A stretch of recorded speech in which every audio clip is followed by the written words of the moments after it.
one of the most iconic bands in recent years, the Libertines, Carl Barat and Pete Doherty drop in for a chat. To welcome our next guest. They split 11 years ago, but they are back, playing live and about to release a new album. Please welcome Pete and Carl from the Libertines!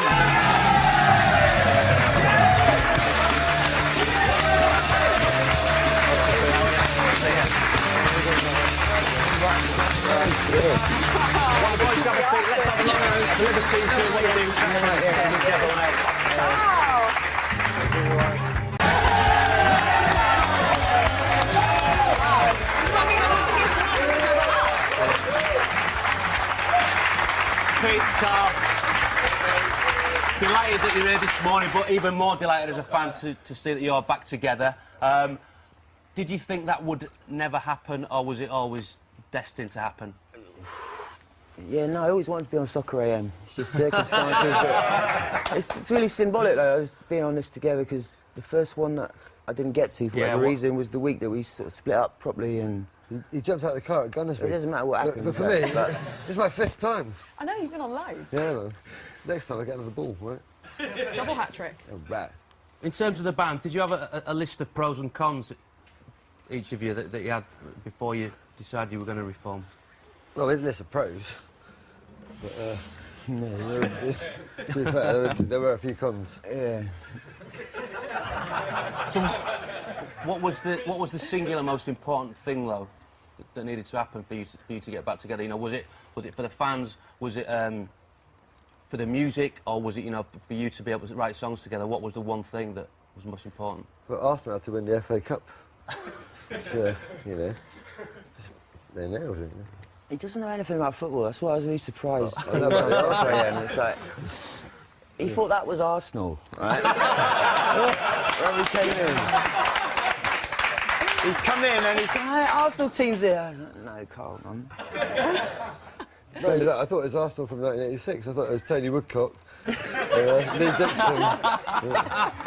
Right. The most important thing about being back together was just to be together, you know? It seems weird talking about it now, because for so long we just weren't in each other's lives. We made music together, we didn't see each other, we kind of just ignored each other and everything about each other, didn't listen to each other's stuff, and it just became mates again, really. And then, because part of that friendship was writing songs, the band just came back together naturally, you know? Did you bump into each other somewhere, or did you...? Yeah, he just happened to be strolling through the rehab I was in Thailand, and he was like, oh my God. No, he made a point of coming to visit me when I'd decided to, you know, take steps to change my life. And he just turned up one day, at the treatment centre, and it was a really secluded place, you know, completely out of the way, like impossible to find, and they didn't really encourage visits, you know. And they let him in, and we just spent a bit of time together, you know?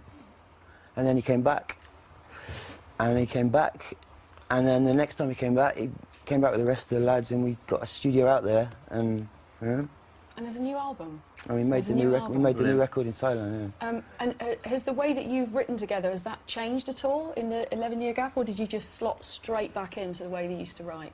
Yeah, it's just two fellas sat down with guitars and trying to outshout each other. And nothing's changed really, exactly the same, I think. Yeah, you know, I think with that was what we do, right? So this time, yeah, no point trying anything else. That was the way to do it. Pete, let's talk football. We know you're a massive QPR fan. How happy to see Charlie Austin still a QPR player? Yeah, well, I had inside information on that anyway. I spoke to him at Reading, actually, Reading Festival. I saw him, he's like, backstage can you keep a secret, Pete? I'm staying at QPR. Is that the guy who was with you backstage? The guy who was with you backstage? It didn't happen. The football player? Yeah, it's Charlie, yeah. Was it you? No. It was the guy on the Vine. He thinks he's the Arsenal manager. OK, yeah, but then in the hotel after Arsenal, after the stars are aligning, it's all come together and made, like, the Libertines doing a new record, and you know, so great to have Carl back in my life, and then, you know, and Les Ferdinand getting involved on the coach's side, and, Charlie staying. He knocked on your door. You told me that. And he promised me we're going straight back up as well, you know. You dedicated Time for Heroes to Charlie last weekend. Yeah, that's what I'm saying. Yeah. It's Time for Heroes. Beautiful. Yeah. Beautiful. Charlie, you know, how's that feel, having a band on the stage, dedicating a song to you? It's crazy. I woke up on Saturday morning before the Huddersfield game, and Rob Green actually showed me a message at breakfast saying, from the Enemy on their Twitter page, saying the Libertines, Pete Doherty's picked up a song to me at Leeds Festival. And that was good. Yeah. It was good. Amazing. Pete, would you take QPR becoming established top half Premier League side, but meaning you'd have to leave Loftus Road? Ooh, good question, Alan. Yeah, thanks, Venice. When they pulled the seats out there after the Lord Injustice Taylor report, I think Loftus Road and all stadiums they changed anyway, sort of overnight. So it's it's become a different stadium anyway because of that. But hang on, what would I do? Would I swap? Yes, QPR, an established top half Premier League side for leaving Loftus Road, going to a new stadium. Bedding in new stadiums is hard. If we could finish in the top 5, then I'd swap. We'd play in the first half at Loftus Road, and then Right. somewhere not too far away.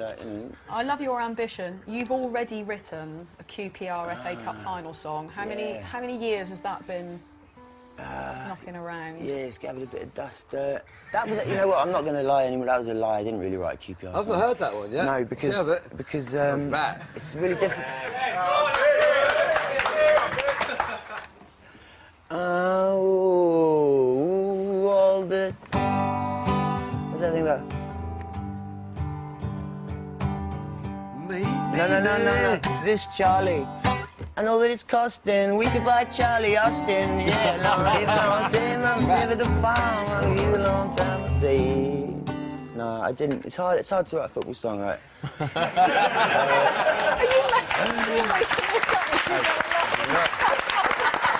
To be honest, Pete, that was a lot better than most football songs that I've heard. So. When I was in Scrubs, you could hear the songs in the stage. You could hear the roar of the crowd, and I wrote. It was ice cream. Hang on. Who's that? And from my cell window, hear the love boys sing. Come on, you was carried on the wind, and every morning I'll be singing like a caged bird, you might say. Yeah. Thank you very much. Pete and Carl from the Libertines. Yeah, guys. Brilliant. Now, if, like me, you like golf, then you like this. It's the goals of the week. Yes.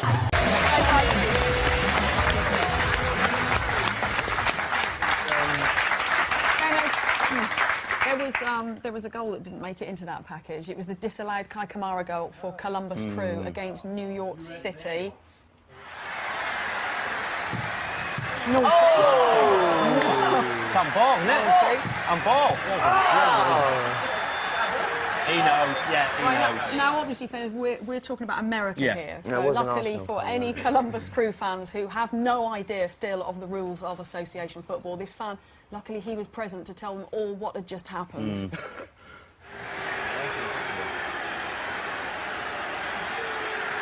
Hey guys, a quick rule refresher. That is a hand violation, so that goal has been rejected. It is a non-counter. I know, there's a lot of rules, I know. Useful, that guy. You need that little rule refresher. On the subject of wandering hands, I think Paul Robinson styled out Scott Minto's handshake snub superbly on FL72 Live last week. Very warm welcome to the England goalkeeper, Paul Robinson. Paul, great to see you. When you come here... he went, didn't he? What was his reaction? Great to He's see a you. keeper. When you come here and look at the pitch, what goes through your mind? Good save, Robbo. Well, Reflexes. he's a keeper, so his reaction... Anybody else would have had to have done the... Do that. I was smoothing my hair down. I was on a show with Paul Robinson, actually. I was, What actually. did- what did you back in learn? the day. What did he do? Well, he was pretty quick, but he was a keeper. Looks like he's on fire. No Premier League or Championship games this weekend because the European qualifiers. Thank goodness for Leagues 1 and 2. Here are your League 1 fixtures for today. Right, here they are. Southend, Peterborough's after us on Sky Sports 1. You've got Barnsley home to Shrewsbury, Chesterfield take on Wigan, Crewe play Swindon, it's Fleetwood, Rochdale. Gillingham have got Donny Rovers, Oldham play Bradford, Scunthorpe, Blackpool, Walsall, Bury. Tomorrow, Burton, Coventry, that's on your telly box on Sky Sports 1 at 2:30. Jimmy Floyd, Burton. Right, still to come, find out which of the Orient lads will be last man standing. The excitement is building as we've got the draw for the Johnston Paint Trophy second round live. But next... 0800 00 1066. Tell you what, he's raising his game, isn't he? He is.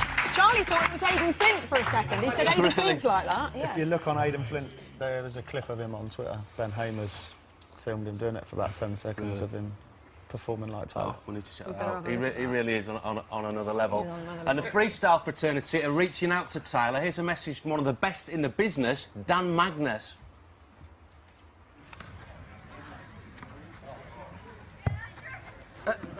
Tyler, mate, I've been seeing the stuff you've been doing on Soccer AM. Great work. Freestyle love to you. You're on another level, mate. He certainly is on another level. Now, Dan's got skills to pay the bills, unlike these two. Showboats. More like no boats. Thanks.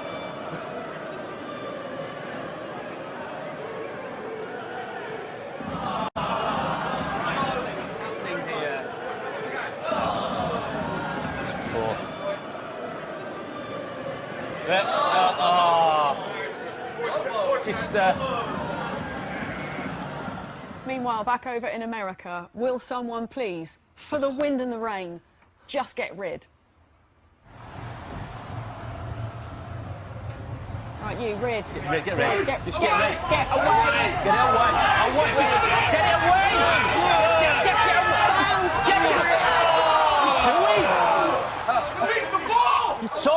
You talk till you're blue in the face, don't you? I mean. All right, it's time to bring out our next guest. He is the star of the Transporter Refueled. It's Ed Spry!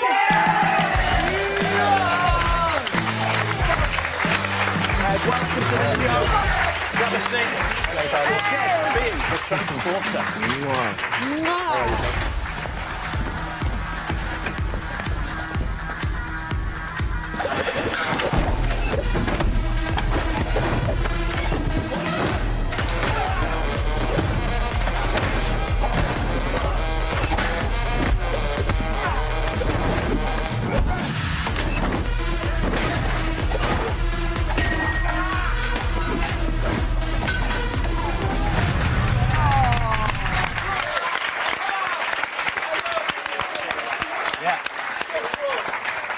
Tell you what, Ed, if it ever kicks off in the buffet car on a train, then I want you there, mate. I want you there. Right, Transporter Refueled. It's in cinemas now. Why should we go and see it, Ed?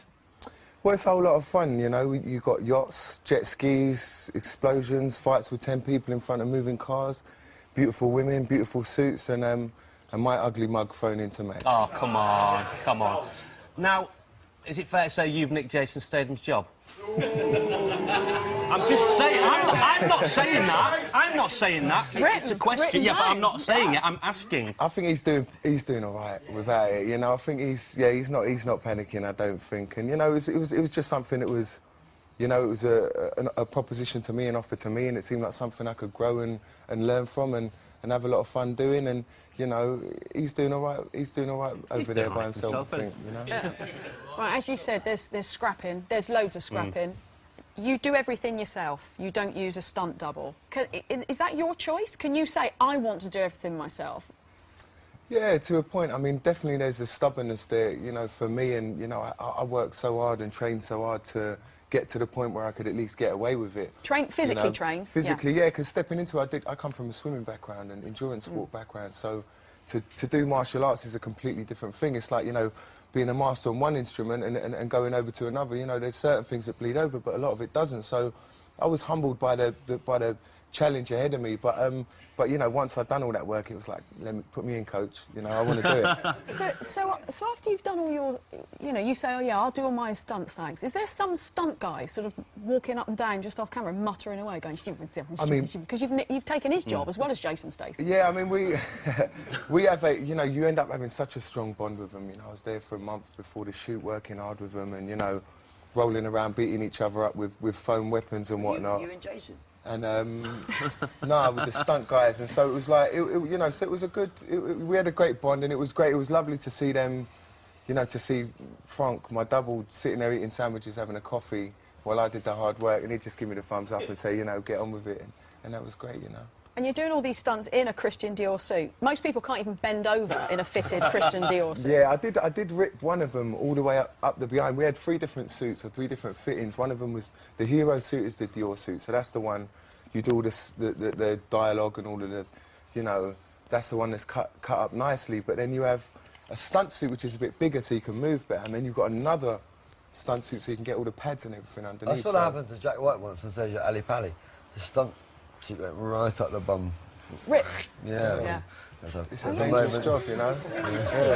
Yeah, it's a hazard of the job, isn't it? And you've just finished filming Deadpool, which is a Marvel comic, isn't it? And you're a big comic fan, so on a scale of 1 to 10, how buzzing were you about that? 1,000, 2,000, 3,000, I don't know. I mean, I was super excited, but, you know, that's only the start of it. It's kind of a danger entering into a job with something that you're so passionate about, because, you know, it's like when you meet your heroes a lot of the time, you know, they can let you down. So going into it, it was like to do a movie about a superhero and about Deadpool, who's a character that I've always loved, is not enough. To do him a justice, to do it properly, to work with incredible people like the director Tim Miller and Ryan Reynolds and TJ Miller and all those guys, was, you know, that's what I'm proud of, is the fact we did a superhero, but we did him proper. He's violent, brutal, you know, it's irreverent, it's like nothing that's ever been done before, so... And he was in Game of Thrones? Yes, sir. But who are your swimming heroes, then? Yeah, I ain't got none, really. No? Duncan Gitchie. Mark Spitz. Max Spread. Mark Spitz. You got any swimming heroes? Duncan Gitchie. No. I got... Sorry. No, it's a really crap story about a swimming gala where my trunks came off. We'll do it in the break. We'll do that one in the break, and then we'll do that. That wasn't a swimming gala, that was a party. You are a Liverpool fan. Not great last week. 3-0 at home. Thoughts? It's the Jekyll and Hyde at the moment of Liverpool, you know. You never really know what you're going to expect. I mean, I've been travelling around a lot for the last couple of weeks. I haven't, you know, seen any of the games, but I've been keeping up with them like I normally do. It's inconsistent, you know. I'm always an optimistic fan, and I hope that, you know, some of these players that we brought in can come good. But, yeah, we'll see. I think it's going to be, you know, 2 steps forward, 1 step back a lot of the season, you know. What's your take on Brendan Rodgers at the minute? The Brodge, as someone told me his nickname was. You know, we have to remember all the positive things he did 18 months ago, but, you know, last season was difficult. I don't know. It's going to be hard. And have you got used to not seeing Steven Gerrard run out in a Liverpool shirt yet? I'm excited to go see him in LA. Oh, hello. Oh, yeah, when I'm out in Hollywood, yeah. In Steve, yeah. You've got United next. At Old Trafford. Yeah. Have you always absolutely buzzed about that fixture? Are you one of those that loves the derby, hates the derby? You know, does it make you feel ill? Well, you know, as you can hear from my accent, you know, I'm born from... and bred Scouse. You know what I mean? Scouts. We always say it doesn't matter where you're from, you can support who you like. So a lot of the rivalries that we had were like Arsenal, you know, and Spurs, because that was the teams that were, you know, my pals supported. So chill out, they're over there. Sorry, Arsenal. So you know, it was Man United. You know, obviously it was the Ferguson era. We always wanted to beat them, but like, you know, to be honest, you know, I don't hate any football fans. I really it's nasty, man. Gets nasty. Yeah, it can do. No, go on. You have a son. Yes. Is he? Have you told him he is a Liverpool fan already? Yes, he's been you know, indoctrinated with the propaganda started on day one. When he was born, as soon as the midwives left us in the room, I sang "You'll Never Walk Alone" to him. Yeah, and then when he'd cry, you know, somehow I'd stop him crying with it, and you know, I'd put him to sleep with it, and then, you know, he'd hear it on TV and say, "Oh, that's my song from from when I was a baby. Is he and that, you walking? know. He's 4.5, yeah. Is he walking alone? Sorry. He wasn't going to say that. Thanks so much for coming in to see us this My morning. pleasure, That's thank Ed's you. crying at me. Off the movies and everything. Did I nick your gag, yeah? I thought you were going in with that one. OK, we took 6 academy lads, gave them a ball each and told them to keepy uppies for as long as they can. Here's Leighton Orient's last man standing. Josh Warrington, massive Leeds fan. He'll be walking out to marching on together. Welcome back, Soccer M. Charlie Austin, Pete Doherty, Carl Barat, Ed Skriner, all here. There. And here's some advice for you. If you ever find yourself stood next to an A-list international footballer, try and keep your mouth closed. You'll look a lot cooler.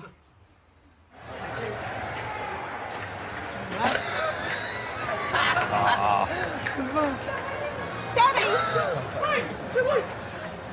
That's a great moment, though, isn't it? That's terrible. That's a great moment. I love that.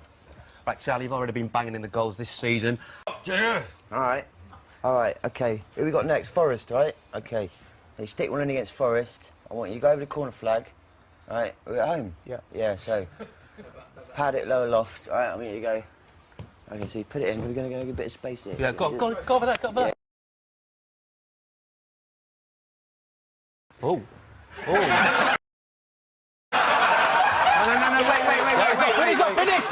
That's not it. You do it. He does it properly. Go on, you do it. He's just done it. No, do it properly. Go on, you please. do it, Do you want to see him do it? I'll do this. I'll do this. Arsenal was giving it a bit of that. It's a bit of that. It's looking at that. You know what it's a Craig Mantis. I'm just astonished that the table held up. That's good quality, ladies and gentlemen. That's a great quality.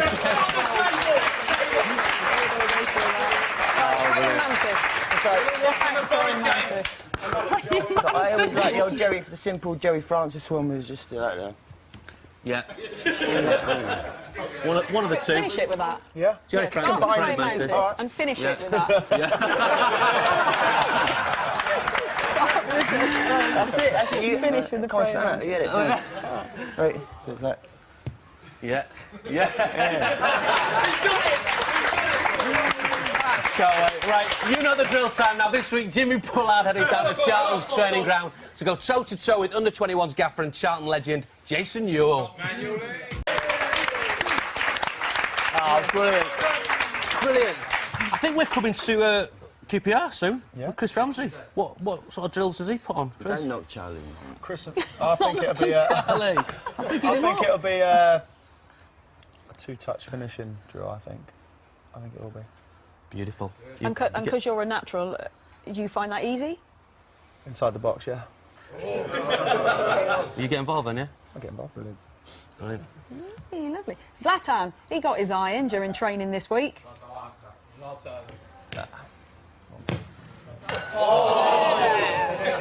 Hey? Show it again? Oh, special. David Seaman. Spain's Isco must have been watching old videos of Paul Merson, a cross with the outside of his boot. The Magic Man, he'd certainly approve of this. Oh, yes.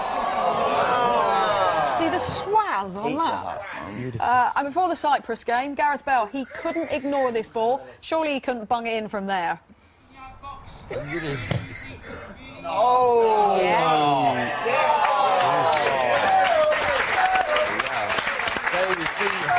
Casual sniff. We saw that and we asked Jimmy and Jason if they fancied having a go. Obviously they did. Hoddle. Yuli's not got this. Yuli has definitely not got this in the bag. It's just got to be casual, isn't it? Just.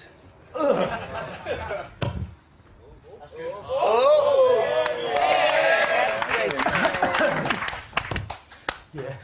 Gareth Bale. Who's he? Almost missed it going in. Do you know what happened there? What? Jimmy turned up and the camera wasn't set, and Smithy was doing it. He said, "I'm gonna do it." He said, "Don't do it, because the camera's not on if you do it first time." Did it first time, Did it first time? Yeah. Not on film? Not on film. Yeah, silly boy. Carl, the last time you were here, you scored in the game outside. This has upset Pete greatly because he said, until I see footage... Yeah. Well, listen, I didn't want to embarrass anybody. Yeah. You know, Pete wasn't here then, but, you know, Yeah. Peter, like, when I met Peter...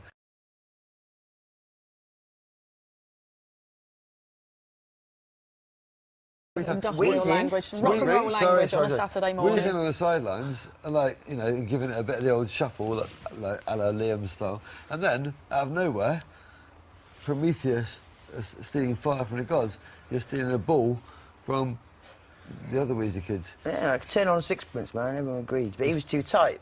So, yeah, no, this thing about Carl, can we see it or what? Yeah. Well, this is what we've done. This is so you can believe it. This I've got to see. Okay.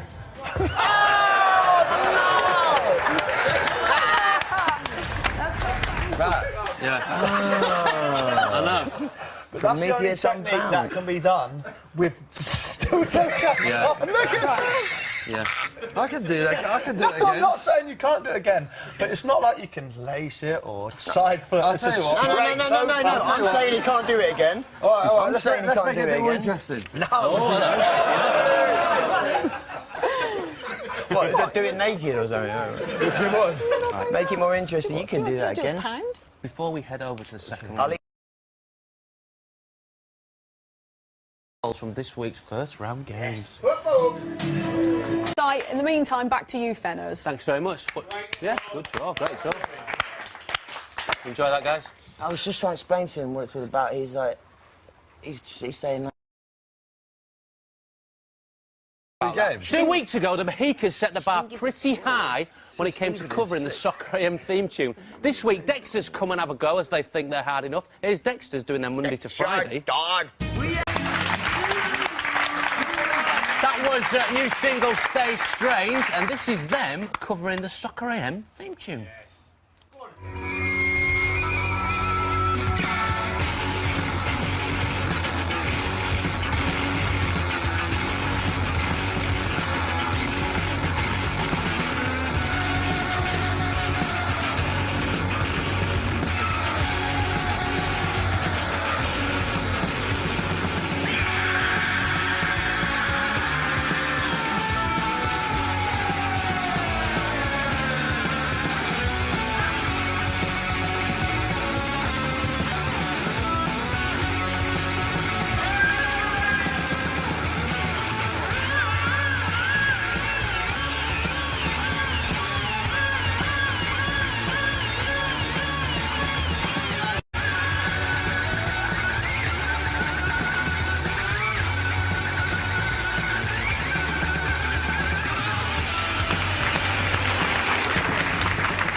Good stuff. Right, if England beats San Marino, and Slovenia don't win later today, England have qualified for Euro 2016 with 3 games to spare, showboating.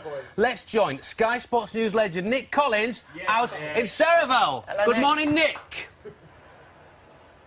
How you doing? Hello. Nick, can you give us your TripAdvisor rating on Cerevel, first of all, as a holiday break destination? Well, there's not a great deal to do here, but having said that, it is quite pretty. Look, I'll just step aside from the camera a second and show you a little bit of the local scenery. And if you look really carefully, you'll see the imposing Stadio Olimpico, where 5,000 fans will cram in there this evening to watch the San Marino England game. England will actually outnumber the locals here. They've got 2,500 fans expected, and I think there's only about 1,700 locals going. So yes, that's a little bit of San Marino. It's a quiet place. It's got a history. It's the world's oldest republic. I can't exclusively reveal that. It was formed in 301 AD. That is knowledge, Nick. We know John Stones, John Joe Shelby and Jamie Vardy all start. Any more sneaky team news for us? Well, I think because England can qualify by winning tonight. I don't think it's going to be a case of, let's experiment now from Roy Hodgson's point of view. So I would expect the usual suspects, as it were. I mean, I think we'll see John Stones perhaps at right back, and Cahill and Smalling in central defence. Who's going to play at left back? Well, probably a chance for Luke Shaw. You'd have thought he's been playing more often for Manchester United's first team than Kieran Gibbs has been starting for Arsenal, so maybe he'll get the nod there. We know John Joe Shelvey is going to be in central midfield. Fabian Delph to the left. I don't know, maybe James Milner to the right. It depends how attacking Roy Hodgson decides to go. And up front, obviously, we know Jamie Vardy and Wayne Rooney are going to be there. Surely a place for Oxlade-Chamberlain or Raheem Sterling as well. So whoever plays, it should be a fairly exciting and, one would hope, attacking-looking side, because San Marino are there for the taking. It isn't a case of whether England win, it's just a case of by how many they'll win. Wayne Rooney needs 1 goal to equal Sir Bobby Charlton's record, two to better it. Has he been pulling rank on set pieces all week in training, Nick? Well, I mean, there's every chance he might take a set piece, but also the players are very mindful of the fact that their captain is so close to this landmark. John Joe Shelvey was saying during the week that if he gets the chance, he'd love to set up Wayne Rooney for a goal or two, and I think that will happen. I mean, you just hope that it doesn't overtake the game and that England spend too much time trying to set up Wayne Rooney, not enough time to score, and not concentrating on scoring. I don't think that'll happen. But listen, Wayne Rooney scored every time he's played San Marino, so there's no reason to think that he won't again this evening. 4 in 3 is his record at the moment. If he gets to 2, he is the all-time record holder with 50. If he gets 1, then he'll have equalled Sir Bobby Charlton. He'd have 49 from 106 games, exactly the same record as Sir Bobby.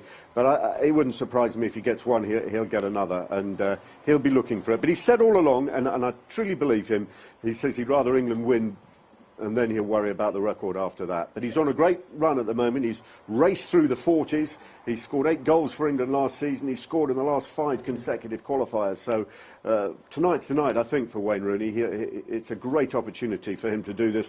Put that record to bed early, because, you know, we don't really want this becoming a bit of a saga as the qualifying campaign ends and England start preparing for Euro 2016. We've seen this in the past with the record. Ask him. Nick, wasn't San Marino just a principality of the Roman Empire? Wasn't it an independent republic, like, of its own device? I think you'll find it got founded in 301 AD. But it's a good try. I don't think the Romans were interested in San Marino because it's a bit too hilly. It's out of the way. Yeah, man. Nick, thank you very much for joining us. Enjoy the game, and I'll speak to you very soon. Nick Collins, everyone. It's a valid question. I think it's a valid question. Charlie, things like that, Charlie, Nick didn't, Nick dismissed it. Could you answer it for us, please? No comment. Yeah, all right, coming up. Charlie takes a grilling from the press as he becomes the manager of the Wales fans. And there's a wasp. No, seriously, there's a wasp. Draw, do not miss it. Fantasy Football Club special with Merce and the one and only Paul Gascoigne. Friday, 5:30, Sky Sports 3. Don't miss it. Yeah, welcome back to Soccer AM. Charlie, Pete, Carl and Ed are still with us this morning. The cameraman at White Hart Lane regretted wiping his lens with his jam sandwich last week.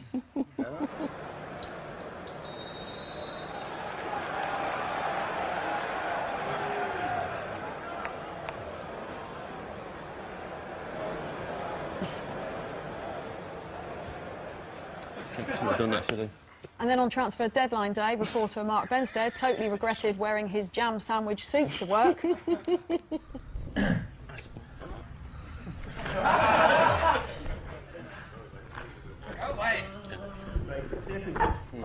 not straight, honestly. What's this? What's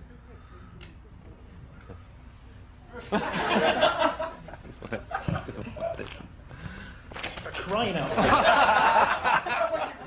That was buzzing. That's 1-1, I think. Oh, yeah. Yeah. You're right. That's the thing. We did the second round of the Johnson's Paint Trophy draw earlier. We've put the fixtures back up. We've put the fixtures up on our website if you want to recap that draw. And the fixtures are all to be played week commencing the 5th of October. Oh, right. OK. Yeah. What? All right. What? Yeah. What? No, what? It's OK. All right, everyone. We're going to head over to Sky Sports News HQ for some breaking news. Welcome back to the Doherty and Carl Barat.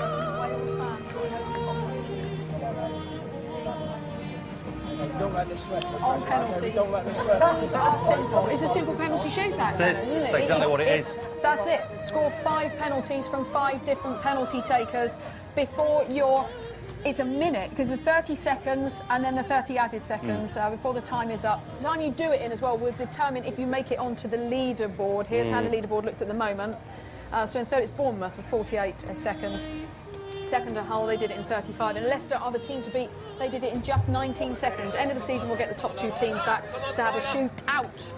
Yeah, they have to beat this big German, Manuel Neuer. And incidentally, Helen, did you know that Manuel Neuer has conceded only 0.81 goals per Bundesliga match? That's impossible. Which is a Bundesliga record for all keepers who have played at least 34 matches. I did not know that.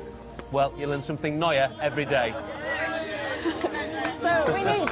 Come on then, you ready, guys? We need 5 penalties from 5 different penalty takers in 30 seconds, and then you've got your added time if you want it. Do you know what? I was going to leave the last word to your gaffer. I was going to give last few words of encouragement for Charlie, but he's cleared off. He's cleared off into the dugout. So we'll say we'll put your 30 seconds on the clock, and then we'll go straight into your added time if needed. So you've got plenty of time to do it today. So come on in, Wales. Are you ready? In the trois. Oh, my whistle's gone.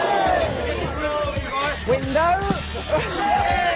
That's 1 now. Blimey. What? All right, that's in. Don't have to be quite so yes, that's 3. Oh, he's won! That was a good save. That was a cracking save. Yeah, it's in. Ricochet. The fourth official has indicated 30 seconds added time. 30 seconds.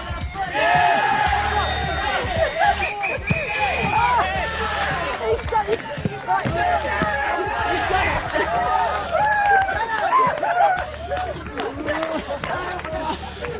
Charlie. Don't do the fingers thing. Because we don't want to see the fingers thing. That's not nice. Okay. No. All right. Well done. Head first. Yeah. Well done. Health, Where's the one that was feeling poorly this morning? All right. Well done, Wales. They did it in whatever. I'll find out how many seconds they did. Is all of this clear enough for you? Okay. All you have to do, Ed, is score a blinking goal. Oh, hello. Oh, the run-up was so promising as well. Something like that. Yeah. Okay. All right, Charlie. He's bent his ear. All right. Come on, Carl. Take your time, Carl. Take your time, Carl. Pete's going to eat his hat.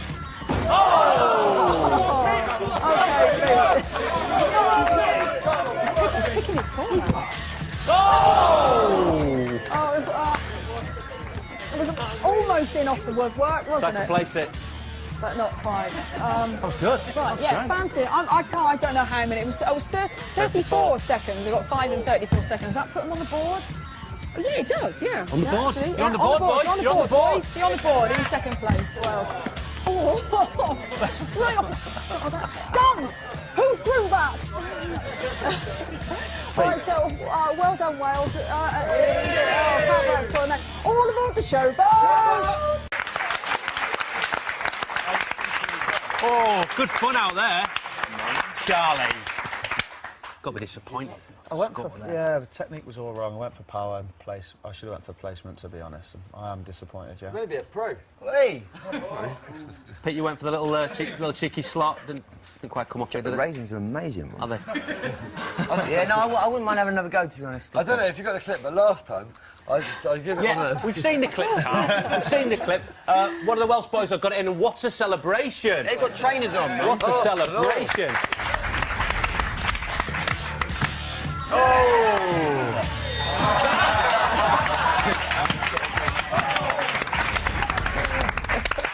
Right, boys, very briefly, album out Friday, touring, where are you touring quickly?